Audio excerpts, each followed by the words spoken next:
Sorry, Julie, I forgot to hit the record button. This is the first definition, so it's box 1. You're fine. Hand it out to people, please.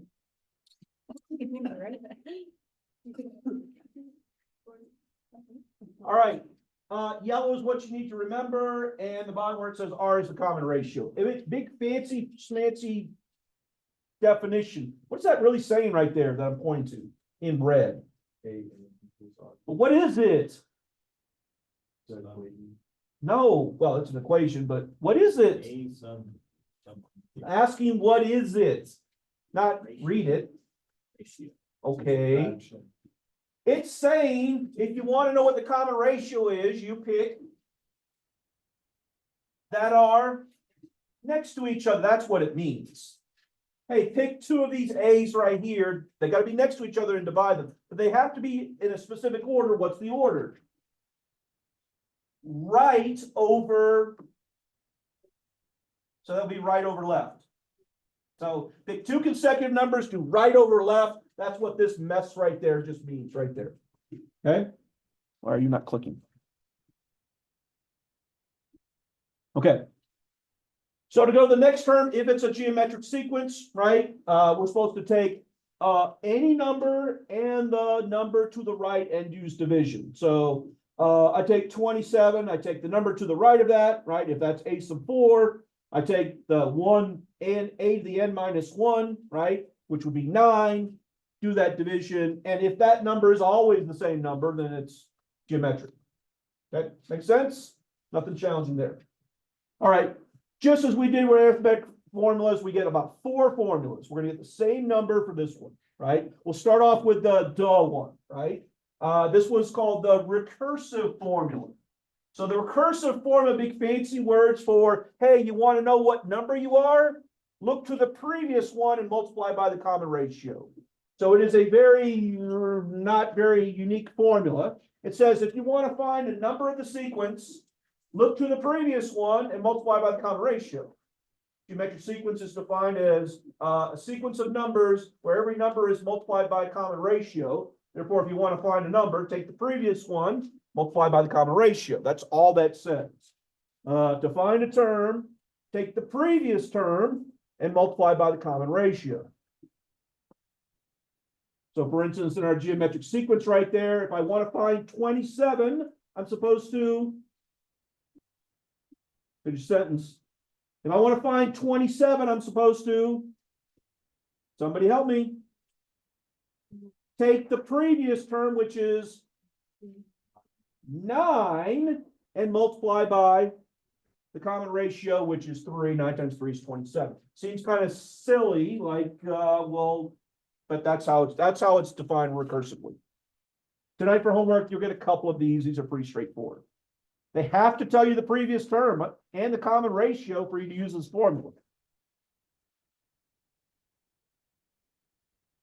So there is formula number 1. The recursive we had a recursive definition of a arithmetic sequence. Hey, take the previous term and add the common difference. This one is take the previous term and multiply it by the common ratio. So very similar to the arithmetic one, except it uses multiplication instead of addition. Is everybody okay? I don't have any examples of this other than what I just told you because it's pretty straightforward. Good? All right. First real game they'll give you tonight for homework is simply they give you a sequence and say, is it geometric? Is that one geometric? Yes, no? We're multiplying by 3 each time. Make sure that you identify 3 each time. Occasionally they could throw some tricky one in there. I usually don't go past the 3rd term. It worked for the first 3. It's probably going to work for the rest. Don't take that as science or math. That's just kind of how you see it in the math book. So yes, it's geometric. They may also ask you what's the common ratio. Well, you figured that one out. It's 3. Okay, one more. Hey, remember last class? Instead of giving you the sequence, I gave you the something like the equation. I gave you the general term, and I said, is it arithmetic? Same thing. Is that one geometric? I don't know, but how could you figure it out? Write the sequence. How many numbers? The homework says first 4. First 4. Okay, what's the first one? What? It's 1. Doesn't say -2 there. It's 2 To the, negative first. which would be, Negative. no, sir. 1/2. Right? You take the negative exponent, you move it to the opposite position. It's the top, move it to the bottom, bottom, move it to the top. Make it positive, and so the first one's a half, second one's a 4, so forth. Remember, the second one would be 2 to the -2. 2 to the -2 would be 1/2 squared, which is 4/8. Hey, geometric or not? Geometric? Don't say yes unless you do the math. What are we multiplying by? Okay, that one's geometric, okay? So I would absolutely do the first 4 terms and just make sure that it's true. So this one is geometric, yes. That's all it's asking, by the way. Common ratio is a half. Make sense? Okay, you ready for some weird stuff? Okay. Interestingly enough, now you gotta pay attention, watch this. It'll make sense if you watch. I can do the same thing without doing any of that math. Ready for this? Watch this. Hey, if I'm asked to find the common ratio and I'm told that this is geometric, here's what I can do. Wait, how do I figure out the common ratio? I take, what am I supposed to do?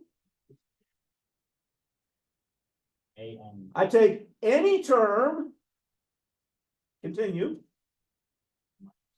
not minus, divided by, I take any term and divide it by the previous term, okay? So in terms of n, this is what I think Jaden was trying to say, you divide it by the previous term, which we describe as n minus 1, yes? Yeah. Well, this is the nth term, it says so right there. So what's the n minus 1 term? 1. Instead of writing n, we write, what's the n minus 1 term? Instead of n, we write, don't overthink this, we write n minus 1. That's the n minus 1 term. So I could write this as the nth term divided by the previous term. All right, we got some algebra skills. We can do this. Distribute the minus sign.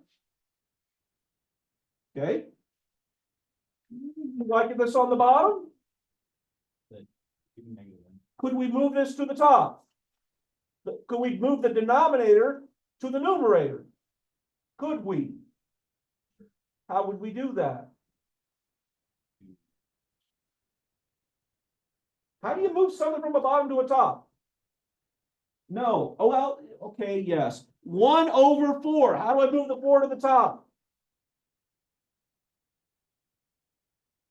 What if it was 4 squared? How do I move it to the top?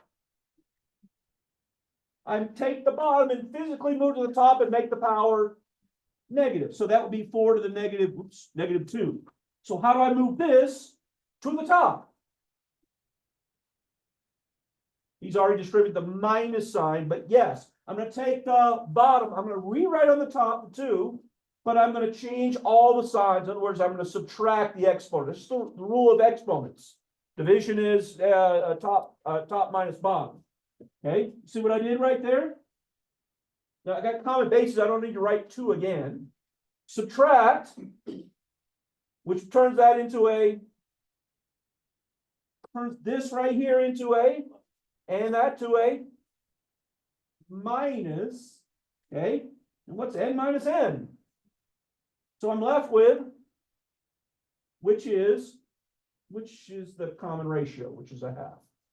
I could have figured out the common ratio without doing that. Now, most people would say, well, that's just too much work right there. But I'm saying you could do that, right? So when would I ever use that crazy technique right there? Well, I'll show you, right? Ready? Determine if it's geometric, and if it's geometric, what's the common ratio? Okay, is that geometric? Well, I don't know. Throw some numbers in. What's the first number we throw in?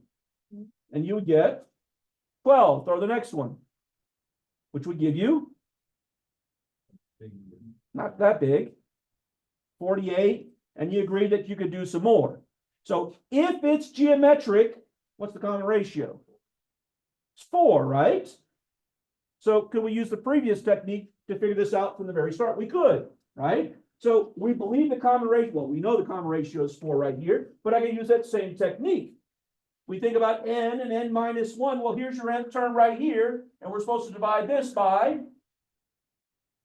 Okay, but look at the math that happens when we do that. Immediately, look at the math. Threes cancel. Move that back. Move that to the top, so it would be 4 to the n minus the quantity n minus 1. Okay? Strip the minus sign. N minus n is 0, and negative 1 would be, so we get 4 to the first, which is 4, and we got the same way. If you get comfortable with this technique, you can find this answer very quickly. Yes, it's geometric, and yes, the common ratio is 4. Two different techniques. Okay. All right. Here we go. Formula number 2. Finding the nth term. Sometimes this is called finding the general formula, right? Or finding the sequence. All right. Cool. So it's going to look something like this with the previous one. It's going to look something like this. All right, ready? I got to prove this for you real quick. Ready? Geometric sequence for the first term is r, and the common ratio does not equal 0. Why do I need to say it doesn't equal 0? Yeah, what would happen if the common ratio was 0? Everything except for the first term would be 0. First term would be 10, and then 0, 0, 0, 0, 0, 0, right? Okay, so first term, right, could be written as a sub 1 times 1, because 1 times anything is itself. In other words, it could be written as a sub 1 r to the 0. R to the 0 is 1. Suspicious. We do this for arithmetic sequence, same thing. What's a sub 2? That will be the second term. Well, how do you find the second term recursively? Don't overthink this. How do we find the second term? There's your first term right there. How do we find the second term? Multiply by the common ratio. The second term is the first term times r. Suspiciously, r could be written as.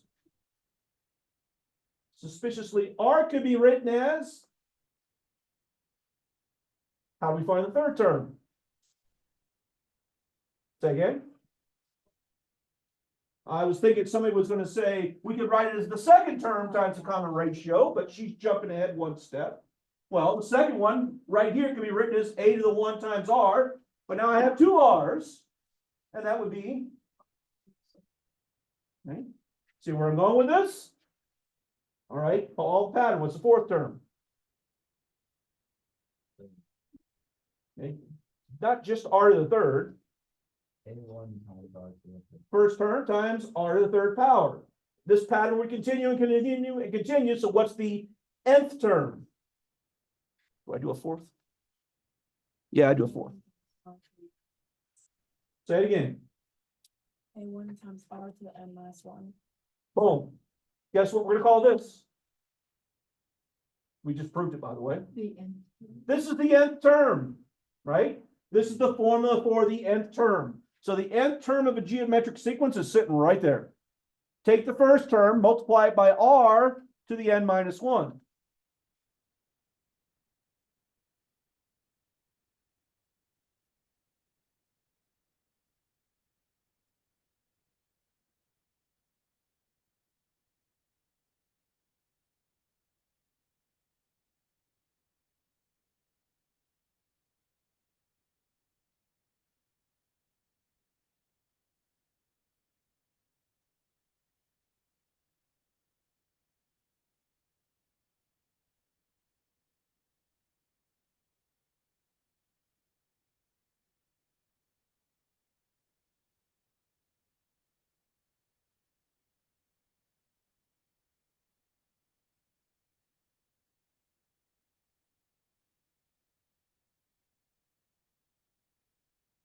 Everybody okay? Pretty straightforward formula. You have this written down and it says, what's the nth term and it's geometric. You look down here. Hey, what's the only 2 things you need? Literally, all I need is the first term and the common ratio, and the n minus 1 will always be n minus 1, right?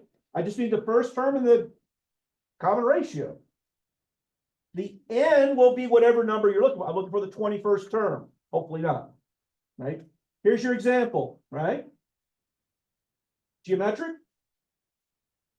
Yes, no, maybe? Geometric? Because test or quiz is going to be a combination of arithmetic and geometric. Geometric? Okay, what's common ratio? 3. Okay. To find the nth term, we need two things. We need first term and the common ratio. I got both of those. So what's the formula? 2 times 3 to the 2 times 3 to the n minus 1. This is pretty underwhelming for this one. Remember, if you're asked for the nth term, it's just going to have a formula and the n is still going to stay n. If they're asking for the 12th term, you take this formula and you plug in 12 for n. Lastly, if they ask for the recursive, that was our first formula. Once again, get a formula with n. Okay. So for this one right here, just the nth term, a new one. Geometric. Don't say yes if you didn't do the math. Oh, wait, it says of the geometric sequence, right? So it's telling you it's geometric. You don't have to calculate that one. When you're presented with a geometric sequence and clearly you have ugly numbers, what should you always do? Don't pick these numbers. Pick the easy numbers. What are the easy numbers? 10 and 9. So what's the ratio? No, what's the ratio? We got to have the ratio in order to find the nth term. 9/10. Remember, it's right over left. Nice, easy numbers that are they have to be next to each other. They got to be consecutive numbers. They can't be just any two numbers. 9/10. There's no math to do there. My formula for the nth term says take the first term and the common ratio and put it to the n minus 1. So that's what I'm going to do. I take the first term, which is 10, and the common ratio, which is 9/10, and put it to the n minus 1. And you're done. It's a very unsatisfying answer, right? We're expecting to get to a number. Well, those questions are coming, right? This is just the general formula. This will tell you any number of the sequence now. You just need to replace n with whichever number sequence you're looking for. I want to find the 51st term. I want to find the 4th term or whatever. Does that make sense? I mean, this is straight up easy if you know what you're doing. There's nothing complicated there. I didn't even do the division. I just wrote the two numbers because they didn't need to be reduced. If you missed this question, shame on you. It's straightforward. The better question is, what about, the 12th term or whatever they ask you to find. Hey, same sequence. Boys, could you guys stop? Same sequence. What was the general formula that you just did? What was the general formula? Somebody, anybody, come on, let's go. What was the formula? You just wrote it down. It was like A1 to R. Give me the general formula of this sequence, not the overall general formula. For this sequence, what's the general formula? Thank you, Jackie, for the only person that's actually participating today, right? Okay, cool. What am I trying to find? What am I trying to find? Read the question. So what do I do? Or you put in N, you put 9 for N. I put a 9 in for n, and thank God I have a calculator. Yay. Make sure you type it in exactly the way it appears. Use the parentheses. If you don't want to use the magic fraction button, you should use. You don't want to use the magic fraction button, you need to use. No, everybody has to use parentheses. But if you don't want to use the magic fraction button, how do you write 9/10 in your calculator? 9 divided by 10. Jackie is the only person that's giving me actually answers. Occasionally Cammy. Cammy gets so conscious because she just want to be the only one giving me answers. What's the answer? 4.3. About? Or is it 4. exactly? Is it exactly or about? About. About? Okay. I think I got the same thing. Yes? Mhm. Remember, this formula will tell you any term, first term, plug in a 1. 1 minus 1 is 0, so that goes away, you're left with 10. You can find the fourth term, but that would be kind of silly because they already gave you the fourth term. All right. Hey, what about this last formula, recursive, right? Well, what's the recursive formula? I'm supposed to take what? What? You wrote it down. This was our first formula. What do? Somebody, you guys are like, this is a worst class of the year right now, without a doubt. You guys are dead.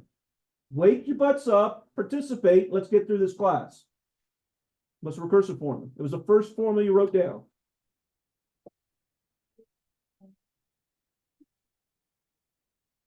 Okay, so what do I replace in that formula for this one? Look at what you just said. You said it correctly. She said, that formula right there, what can I replace? Say again. I can put 9/10 for R and that's it. There's nothing else to do because I don't know which one you want. You want the fifth number? Well, then I can place 5 in for N. But if I don't know which one you want, it just says write the recursive formula, and the only thing I can do is replace the R with this. Satisfying or unsatisfying? This is very unsatisfying. It's just a formula. By the way, the recursive formula is like, I mean, the only time you ever use a recursive formula is if you know what the previous term was. If you don't know the previous term, then it's not a good formula to have. Hey, the general one will tell you any number of the sequence. So if they give you this, and you can figure out the common ratio, you should be using the general one to find one, not the recursive one. The recursive one's great for if you're doing computer programming and you got to find a process to find any one. All right, so this is, as long as you understand, which I'm kind of doubting in this class right now, it's very straightforward. Okay, go back to this slide one more time. Tonight for homework, they're going to ask you the nth term. You're not getting an answer, you're getting a formula. They're going to ask for the recursive formula. You're not getting an answer, you're getting a formula. The only one that actually spits out a 4.3, our example, is the one where it says find the, for instance, in this case, the 12th term. Okay. All right. Remember the other thing that we did last class? We did this, right? We wrote this, and then we took the sequence and we actually, remember the last thing we did on Friday? We did the sum, right? We took those and we added all the numbers up. That's what we're going to do, except this time it's with a geometric. We're going to get our last 2 formulas for this. Okay, so I'm going to take S means sum. I'm going to take the sum of all the numbers of the sequence. Well, that means just putting a plus there. Okay. Do you remember what we did next? When we did this? This is a proof, by the way. Remember what we did next? Well, we took this. This should not have a comma right here, by the way. This is a really slick proof. We went back to this because any term of the sequence can be written as this, right? So I'm just looking at what's here in yellow. Every single term of the sequence can be written as, what does it say in yellow? Every term of the sequence can be written as, what's common? What's written there each time? A1. So every single term of the sequence can be written as A1 times R, and each time it's going to be always n minus 1, right, for the exponents. So each time, any number of the sequence can be written as this. By the way, that's the general formula again. So I'm going to go back to my proof, and that's what I'm going to do. Well, A1, I don't need to write it because it's A1, but A2, I'm not going to write it as A2. I'm going to write it as R to the first times A1. I'm going to write R2, or sorry, the third term as A1 times R squared, so forth and so on, all the way up to your last term. Cool? Ready for this? This is really slick, right? Here's what I'm going to do. For some unknown reason, I'm going to multiply everything in this line right here. I'm going to multiply everything by R. Why would I do that? Well, just see why, because in the proof. I'm going to take everything and multiply by R. So this is going to be, this is going to be, this is going to be R squared, so forth and so on. So there's my first term times r, but now watch what I do. Suspiciously, I said multiply everything. This is now going to say, but instead of writing it right here, suspiciously, I'm going to write it right there. I just kind of put a space right here. For the, Go ahead. What are you seeing? Said if we do subtraction right here, top minus bottom, watch this slickness. I'm going to subtract these two equations, top minus bottom, right? When you subtract, what does it do to all the signs on the bottom? Flips them around, but look, all the signs on the bottom are, so it makes everything on the bottom negative. Okay, first part is ugliness. You're going to get S sub n minus R times S sub n. You're going to get A sub 1 minus 0, which is this A sub 1, but then watch what happens. This is the magic. What happens when you subtract? What happens right here when you subtract? 0, 0. These are exact, they line up perfectly. Even this one, except for that one. This is the only one that does, first and the last are the only ones that don't subtract. Everything else turns to 0. So this is going to say that, and then on the right side of the equal sign, you're going to have an A sub 1 in the last term. See that? All right, we're almost done. On the left side, factor. What are we factoring out? minus R, or SN. S of n. Minus one. Hey, on the right side, what are we going to factor? See what I did? See what I did? What are we trying to solve for? S sub n, because we're trying to add everything up. So how do you get S sub n by itself? And there's your formula. This is how you add up all the terms of a geometric sequence. But look what it says. Guess what the only thing you need is? Okay, it is a rate, but look what it's saying you need for this formula. What do you need?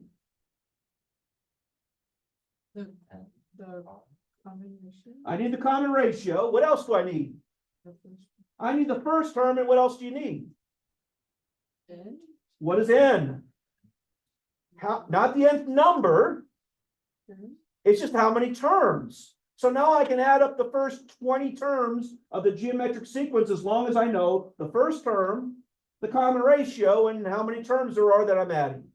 If you don't understand why this is super powerful, I've gotten rid of all the terms except for the first term. There are no other terms up here. I am adding literally the first 100 terms. I don't need any of them other than the first one. I just need the first term. I do need the common ratio and how many terms. Okay, write this down. This is formula number 3.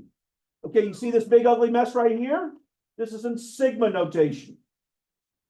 Over here, this is in the more useful form. All I need is the first term, the common ratio, and how many terms you're adding up. N is not a number in terms of like a quantity, it's how many terms you are adding up.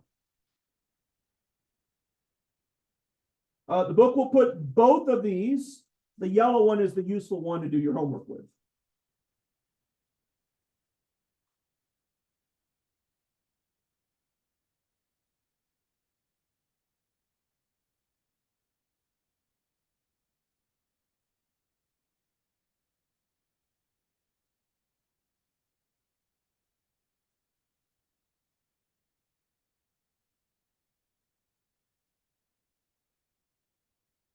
By the way, to use the sigma notation, unless you're plugging into a calculator, trying to do it by hand, if you're adding up the first 100 terms, that's a lot of work. You got to do it 100 times.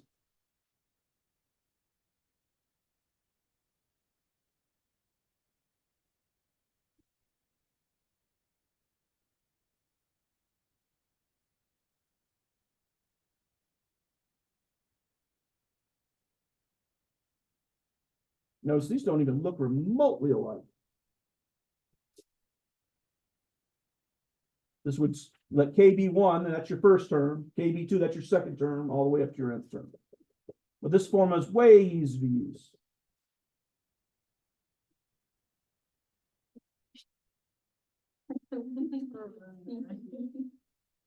Everybody okay? All right, let's see how this works. I'm going to claim this is a geometric sequence. And it says add up all the terms. Okay. So what do I need?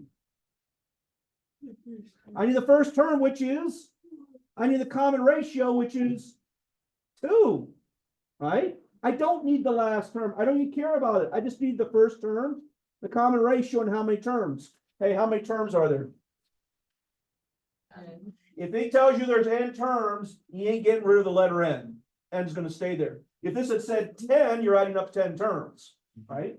So n stays n, and the rest is, well, look, we're multiplying by 1. What happens there? It says 1 minus 2 on the bottom. Do you see how easy this is? What can I do with this -1? Put it in the front, and you're left with that. There is the formula for adding up. I don't care how many numbers. The first 40, the first 100. There's your formula right there. Once again, this is more a general formula because it's to the nth power. It's not adding up the first 10 terms, but we could do that. Let n be 10 and plug it in your calculator, and there you go. Does that make sense? These will get tremendously jumbled in your head if you don't have them written down. Each individual formula is ridiculously easy, but there's so many of them it becomes a little bit overwhelming. Underwhelming answer because we expect there to be a number. So let's do one that actually has an answer, right? First 10 terms. You just figured out by plugging the numbers and doing that by doing the math that this was the formula. So all we're going to do is let n be 10 instead of n this time. Plug that into your calculator as it appears, and away you go. This is just a calculator drill right here. 1023 is the answer. Anybody see a problem with adding all this up? What if n was 0? N is 0, you're not adding up anything. But what if n was infinity? Or what if it was 100? Right? This would be 1023 isn't a big number because it's only the first 10 terms. Let that number be 100, you're adding up 100 terms. This can grow quickly, very quickly. This can grow quickly. No, this grows at a constant rate, but the number can get large. All right, another one. Determine the sum of the first n terms. So as soon as you see n terms, you know your formula isn't going to be satisfying. It's just going to have n in it. Okay, anybody recognize the pattern? What's the first term? What's the second term? What's the third term? Okay, so forth and so on, all the way up to the nth term. What do we need for our formula for the sum of the first n terms? I need the first, the common ratio, and how many terms? Well, how many terms is n? First term is 1/2. The common ratio was, you told me, was also 1/2, right? I'm going to plug those values in. A sub 1 is 1/2. And you can do some simplifying, but it's not very satisfying answer. 1 minus 1/2. What can we do with the 1/2 on the bottom? Copy dot flip, which will give me an answer of. Half times 2, all that. So what would happen? Get an answer. You said 1/2 times 2, and I said what would happen? 1/2 times 2 times everything in the parentheses. It's 1/2 times 2. Oh, that's 1. That's 1. So cancel, and you just would be left with that. Yes? Remember this one. Remember this one. This is the sum of n numbers of the sequence of this sequence. 1/2, 1/4, 1/8.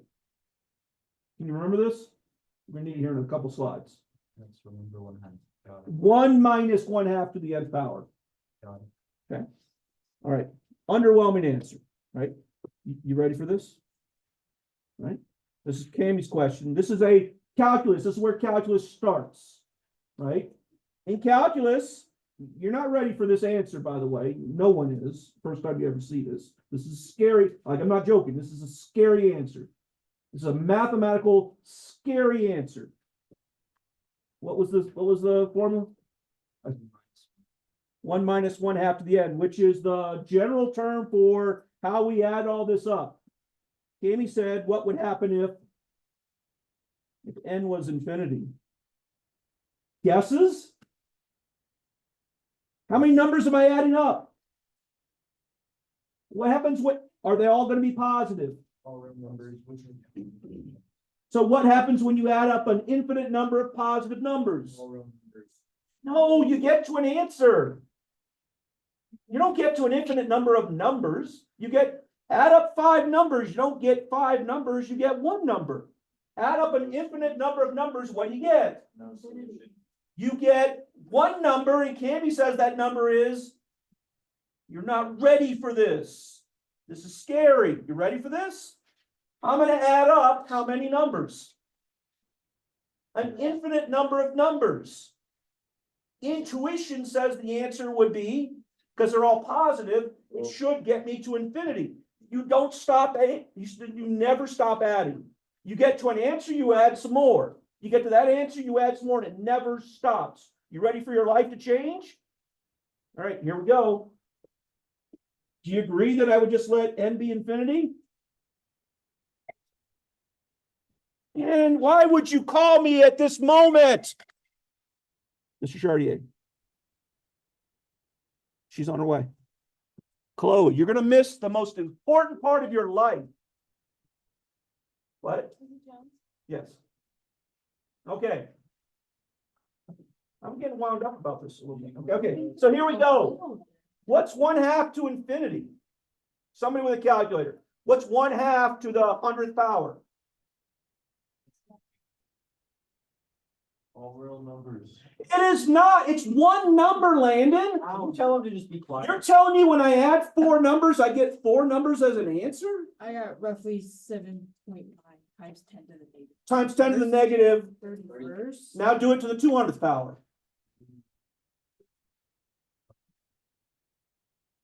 Remember, this is the answer. This isn't how many numbers. This is the answer. What'd you get? 6.2 times 10 to the negative 64. Oh, the negative's getting bigger or smaller if you want to think about it in that terms. So what happens when you go to infinity? How? What do you mean how? You let n be infinite. You're doing like That's 1/2 not right. plus 1/4 plus 1/8. I didn't get to that. I'm saying just a half. Right. Show me. You get a number that the exponent is to the negative infinity power, right? Chloe, one more time. What is that number? If the bottom number is getting bigger and bigger and bigger and bigger, what's happening to the value of the numbers? Is it ever becoming negative though? So what number, oh, I'm sorry, what number is it approaching if you're getting smaller and smaller? You never can turn negative. 0. You're approaching 0. If you do it an infinite amount of times, you're getting as close to 0 as ever possible without ever getting there. So guess what we say in math? 0. It's 0.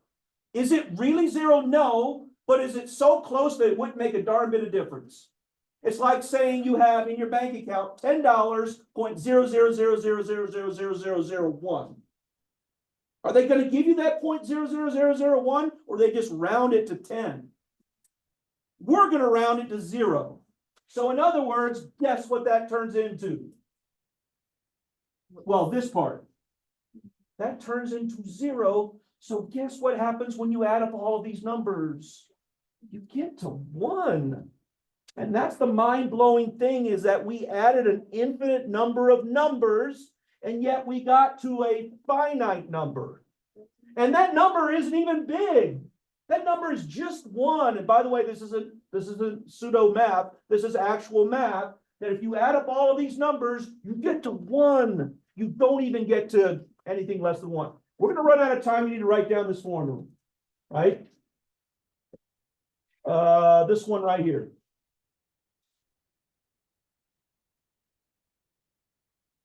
Yes.